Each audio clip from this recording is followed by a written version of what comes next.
Some pepper. It can be said America has a love affair with meat. Land is dedicated to it. Fields of crops are fed to make it. Towns are built around it. Awards are given for it. Some may even say meat is worshipped. But the world may be joining the love affair. Population is on the rise. Are U.S. producers ready for the challenge of feeding the world? Can industries keep up with demand while staying within the limitations of the environment? Consumers know more than ever about their food. Can the global appetite be satisfied in a way that is palatable, or will new alternatives set the table? What is the future of meat?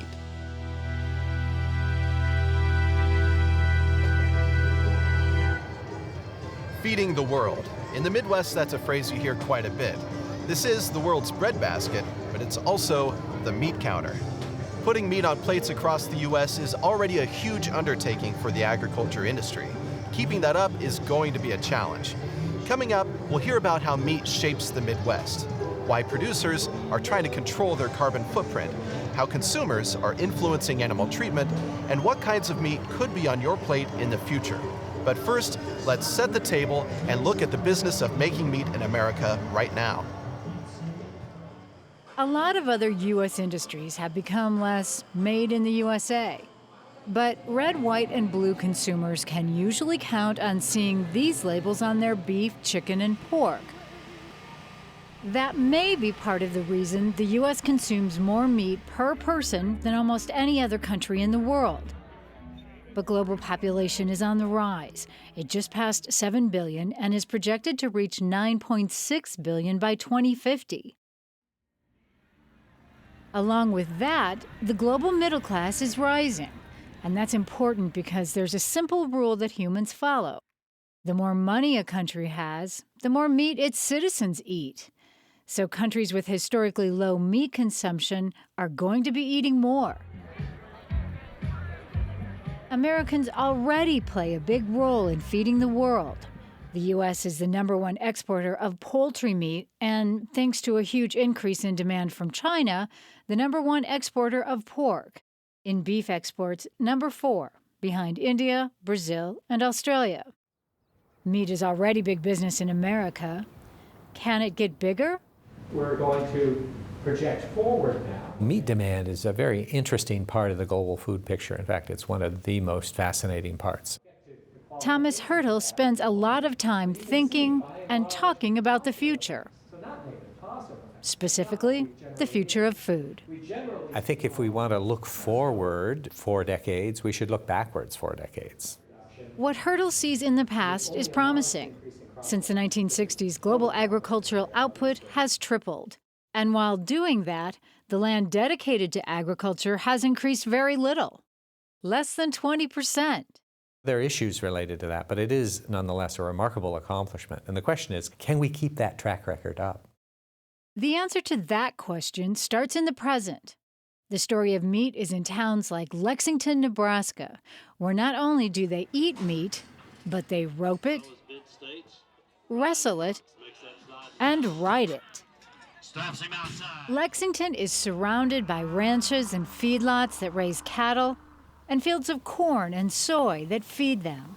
Not only that, but this is where thousands of cattle come each day to be turned into ribs, loins, chuck, and rounds at the Tyson meatpacking plant. Tyson employs over 2,700 people in Lexington, and the influence can be readily seen on the demographics of this town of 10,000. There are some things I can do to help me learn English. Immigrants from places like Mexico, Ghana, and Sudan come to Lexington to work at Tyson. At this community center, new residents are taking English classes. I say yes, everything. I can do everything. The main that I come here is to get a job. Omar Ahmed learns English during the day before the late shift at Tyson. An immigrant from Ethiopia, he was surprised that the production line never stopped. I think every day they kill like 2,600. At the first time when I came, I say, what happened? The cow is not finished. Every day like 2,600. That is a lot. When they finish, no, still there is good. That is amazing for me. Omar uses his job to send money home to family in Africa. He likes Lexington. It's safe, he says, and quiet. And while he might look for jobs outside of Tyson, he'd like to bring his family to live here. Lexington is a snapshot of just how closely tied local economies and cultures can be to the meat industry. And these towns are all over the United States. In fact, the meat map of the U.S. shows definitive regions of meat production comprised of towns just like Lexington. Beef mainly in the Plains states from the Dakotas to Texas, pork concentrated in the Midwest around Iowa, and most of our poultry coming from the South and Southeastern states. These are populations sustained by an appetite, and they're looking to grow. In Lexington, Tyson is building a new refrigerated warehouse, a $47 million investment. Communities like this have a vested interest in the future of meat, and they put the U.S. out front, leading the world in producing meat and eating it. But there are obstacles ahead: a changing climate, changing consumer attitudes, and a debate about what meat will look like on the plate in the future. As the industry works through those challenges, towns like Lexington are going to be along for the ride. Things are looking pretty good for the Cowboys. Nope. Meat drives the economy in many communities in the Midwest and other parts of the country. But the process of making meat also has a global impact on the environment and the climate. According to the United Nations, 14% of human greenhouse emissions come from livestock. That includes everything from the fuel and fertilizer it takes to grow feed to the waste the animals put out themselves. But not all animals have the same footprint. When you break it down, 8% of livestock emissions come from poultry, about 9% come from pork, and then there's beef. Beef cattle account for 40% of global livestock emissions. That's weighing on the industry. And next we'll visit two farms with different ideas on how to grow without adding to that climate impact. Joan Ruskamp starts her day checking the lots at her feed yard near Dodge, Nebraska. I'll make sure everybody gets up. You know, if there's a lame one, he'll tend to stay laying down, so we want to make sure they're up and moving. Meanwhile, her husband Steve serves up a breakfast of hay and corn to 4,000 hungry cattle. There's an exact amount of pounds that each pen will receive. Younger cattle that are growing have more hay and less corn. Cattle that are finishing and putting on more muscle are getting more corn and less hay. Nebraska has more than 2 million cattle in feedlots like this, making it one of the top cattle feeding states in the nation. But whether it's a feedlot in Nebraska, Kansas, or Texas, it's built to fatten up cattle in a hurry. In only 6 months' time, they can pile on around 1,000 pounds of meat. Joan Ruskamp says the secret is their stomach. Cattle have a rumen that does amazing things with feed. So they're eating all these things I don't want to eat, and they're giving me a great burger, a great steak, a great roast to eat in the end. But the same cow stomach that turns corn into meat also has a troubling side effect. As they eat corn or grass, cattle regurgitate methane, a greenhouse gas many times more powerful than carbon dioxide. In fact, when it comes to global greenhouse gas emissions, cattle are one of the worst offenders. If you look globally and you just compare every sector, I'm talking electric utilities, steel, automobiles, beef, globally, beef is at the top, okay? The highest emissions per dollar of output, higher than electric utilities globally. The cattle industry is trying to get a grip on how to reduce that footprint. Kim Stackhouse Lawson is the sustainability director for the National Cattlemen's Beef Association. She's been researching which parts of the industry contribute the most emissions. 70% of beef's carbon footprint actually happens on the ranch, at the cow-calf level. Stackhouse Lawson says, in a way, the U.S. actually has a head start over the rest of the world when it comes to controlling the carbon footprint of cattle.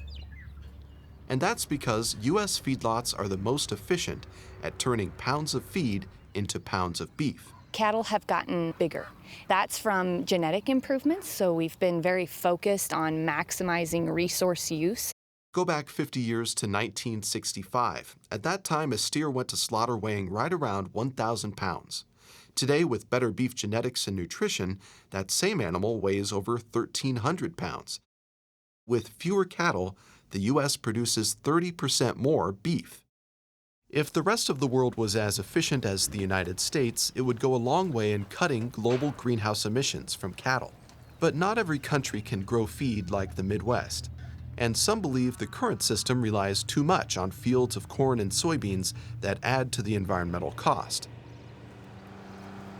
They want to move beef away from feedlots and row crops. We're rewriting history. We want to change the way things are done, and we want to do it with a group of cattle that fit with our nature situation and for a lot of other people. So, suck calf, girlies. Come on, let's go, girls. Suck calf. Del Fike raises cattle in southeastern Nebraska. They never go to a feedlot. Instead, they start and finish their lives feeding on pasture, designed to grow on grass, not grain. They're engineered to do everything on forage like cows were intended. The switch to grass-fed beef was a huge change for Fike. Until a couple years ago, he farmed 7,000 acres of corn and soybeans and fed cattle in a conventional feedlot. Now he's down to around 500 acres, nearly all grass. You can have more cows, more pounds, and do it in a way that is better for the environment if you use the right genetics. Fike says keeping cattle on grass takes crops like corn and soybeans out of the picture, along with the fuel and fertilizer needed to grow them. That cuts carbon emissions. Also, planting prairie where crops used to be pulls excess carbon out of the air and stores it in the soil. This was all cropland, so this would be highly erodible land.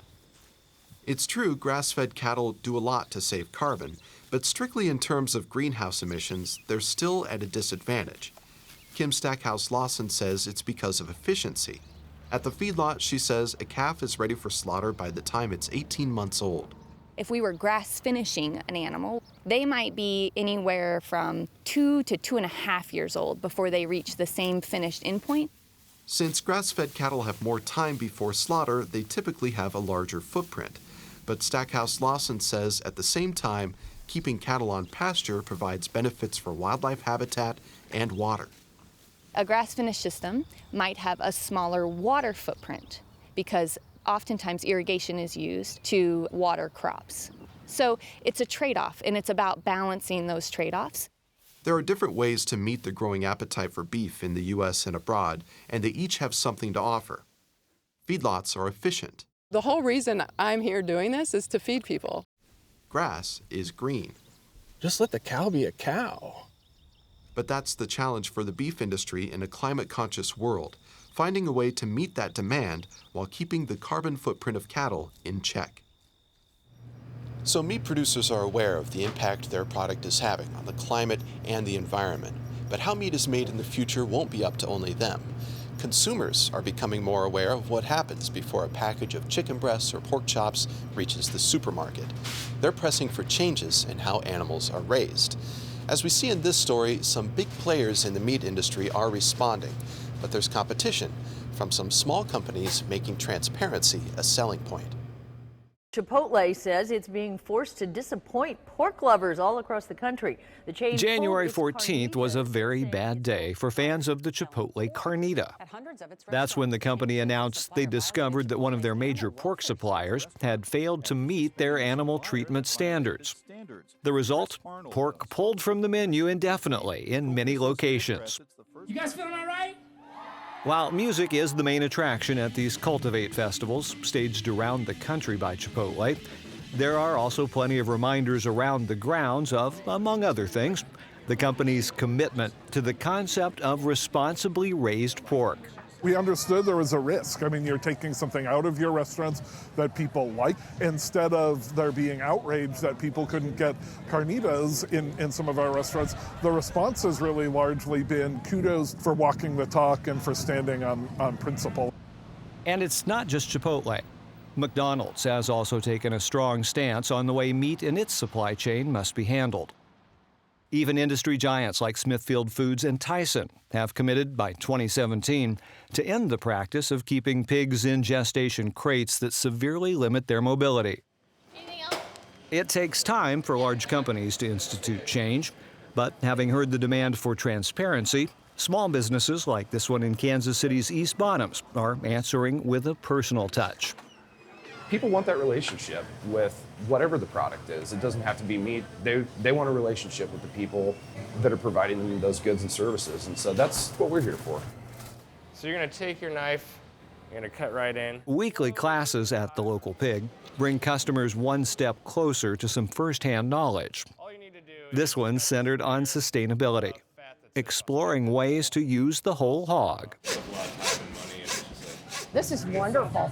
I mean, I'm not going to be able to go home and do this, but I at least have an understanding of how it works. It's more finesse than a lot of people think it is. It's kind of enlightening how much care you have to take as you're butchering it. For this small shop, local means animals raised without antibiotics within 100 miles of Kansas City. That small scale also makes it easier to maintain an ongoing dialogue with their suppliers. For meat to have a future in the average person's diet, people are going to have to eat less of it.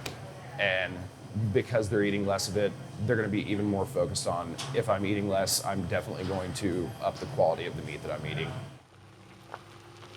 Caring enough to pay a little more is what Hart brand beef is counting on from consumers. This ranch near Austin, Texas, has been raising Akaushi cattle since 1994, when a specially equipped 747 brought 8 cows and 3 bulls across the Pacific. All the cattle that we're seeing here today are direct descendants of the Akaushi from Japan. And we take the full-blood Akaushi bulls and put them on regular commercial or domestic cattle, and even with that 50% Akaushi, still able to produce really great, delicious beef. Flavor is, of course, highly subjective. But as a breed, Akaushi excel at producing intramuscular fat, i.e. marbling, which usually correlates with high-end eating. Bill Fielding, who'd spent his career working for companies like Cargill and Farmland, was skeptical at first, but this experience with small meat has changed his tune. We've got now 6 years of history which show crossing Akaushi bulls with any other cows. On average, we come up with 30–35% prime. Consistency, quality, and taste. The consumer has always said that's what they want, and the industry has not responded. The consumer wants to know where his beef came from, so we do not buy our cattle randomly. Everything we buy is sourced from a specific ranch and also sourced from a specific Akaushi bull. What we're doing is darn sure different. We're not just another seed stock operation with another breed that you see on the side of the road. We're different, but I say for all the right reasons. For Hart brand, finding the right size niche in an industry dominated by a handful of giants won't be easy. Capital costs are huge, and resistance to change is ingrained. But according to Fielding, this time, the right elements are in place. I wish I was still running one of the big companies, because knowing what I know now, I would absolutely put top priority behind this program and getting these genetics out. In the U.S., consumers have all kinds of choices, from prime cuts at a boutique butcher shop to ground chuck at the grocery store. But for consumers in the developing world, the question has not been what kinds of meat to buy, but whether they can afford meat at all. That dynamic is changing. A rising global middle class is finding meat to be an affordable luxury, and U.S. producers want to capture these new consumers. The question is, what will they eat? There are some new alternatives coming on the scene, hoping to take a cut of the meat market from beef, chicken, and pork. Coming up next, we take a look at what kinds of meat the U.S. will be serving up in the future. Okay, first time in the grub state? Yep. It is. All right, so the spiel. We have yak, beef, buffalo, elk. At Grubstake in Estes Park, Colorado, tourists drop in daily to try out new options, and their favorite meal is yak. If you've never had yak before, I highly recommend it. It's a really clean flavor, lean meat. It tastes more like beef than anything. It looks and cooks like beef, too. Every year it's grown more and more. More than a third of all the burgers we sell are yak. All right, we'll go in the kitchen and cut them cut. The cowboy yak. Thank you. Yak and beef may look the same on the dinner plate, but not on the ranch. Ryan Holland runs 7H Yak Ranch in Calhan, Colorado. He's raising 12 yak and says they're good for the environment. Yak are smaller than cattle, so they need less food and less water, and they produce less waste. These animals are healthy, these animals are good.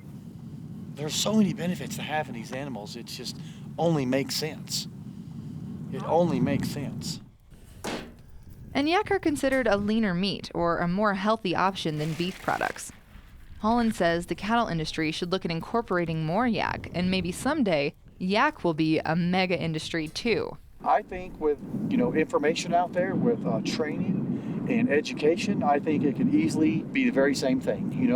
We have it for cattle, so why couldn't we have it for this? For starters, there aren't very many yak. According to the International Yak Association, there are only 2,100 registered yak in the United States. Compare that to the 2.1 million cattle slaughtered in just 1 month in the United States. Those are not the kind of numbers of yak that will feed the world. The estimate is that we'll need to produce 100% more food by 2050. Keith Belk says that if America is going to feed the world, it's going to be with the big three: pork, beef, and chicken. These are established industries made for mass consumption. So where do we find that increase we need by 2050? And 70% of that will have to be based on additional technology.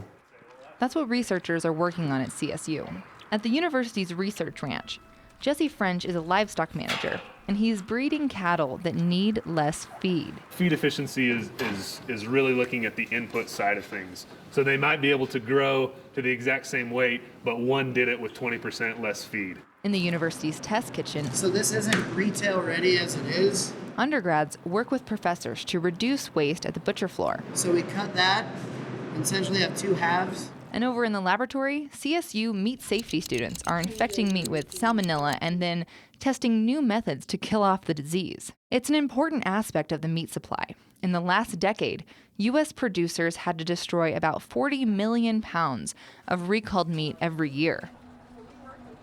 All of these efficiencies in feeding, butchering, and reducing food waste aim to reach one goal. How do we feed more people at a lower cost and have a smaller impact on the environment all at the same time? It's that environmental impact that has some people thinking about eating less meat, or even eliminating meat from their diet altogether. Some food developers are trying to give those people an option. The challenge? To make a meatless alternative for those who like the taste of the real thing. Devin Bruntz is the lead researcher in charge of developing Harmony Valley brand meat substitutes. We worked with a lot of different ingredients, a lot of different soy products, different ingredients that would add bite to it when you cooked it up to kind of really give you that feel of a cooked beef. Bruntz hopes his products can influence the market, but he won't be able to rely on vegetarians. Just 5% of Americans identified as vegetarian in a 2012 Gallup survey, and that number had hardly changed since the late 90s. Bruntz hopes to attract carnivores to his product, not to convert them to vegetarians, but to give them an alternative. I think there is a huge trend of people just trying to eat healthier, so be it maybe they're not going to switch over 100%, maybe 20% of the time, people who now eat all meat are going to start eating different vegetarian products. So what's the future? Probably more alternatives like soy or yak. But when it comes to feeding the world, researchers say the U.S. will be serving up beef, pork, and poultry. If we're going to improve efficiency, increase production of food that not only will address North American needs, but it'll also address global needs, a big chunk of it's going to have to come from the Midwest of the United States. Ranchers, researchers, and food producers are finding ways to meet that global need. And the real transformation might not happen in the United States, but maybe in those developing nations, as today's American plate goes global. Tastes like a hamburger. For the U.S. to do its part feeding the world, the agriculture industry will need to build on its past record of production. As you've seen, American farmers and ranchers say they're up to the challenge. Can they do it? Pessimists argue, they look around and they say yields are slowing. Yield growth is slowing. There's lots of evidence about that. And they're saying that we're hitting the biophysical limits. But the industry has a history of pushing beyond those limits, and optimists believe that will continue with new research and technology. Still, there are different ideas on how to proceed. Meat could go back to the basics and stay on grass or stay local. It might cost more, but some people put a high value on accountability and transparency. On the other hand, there are benefits to being big and capturing economies of scale. And while you can expect to find new kinds of meat, you can also bet that chicken, pork, and beef will stay at the top of the menu. I think that as agriculture, it's not just about beef producers getting better and improving their utilization of resources, but it's everyone. We all have to get better. And in the end, we'll have a sustainable food supply for the population in 2050. That's the challenge that lies ahead. Fulfilling the world's appetite for meat means making more than has ever been made before. Producers are making choices today that will decide what the future looks like. And those choices matter to the economy, to consumers, and to the environment. In the end, feeding the world isn't just about making enough meat. It's also about how that meat is made.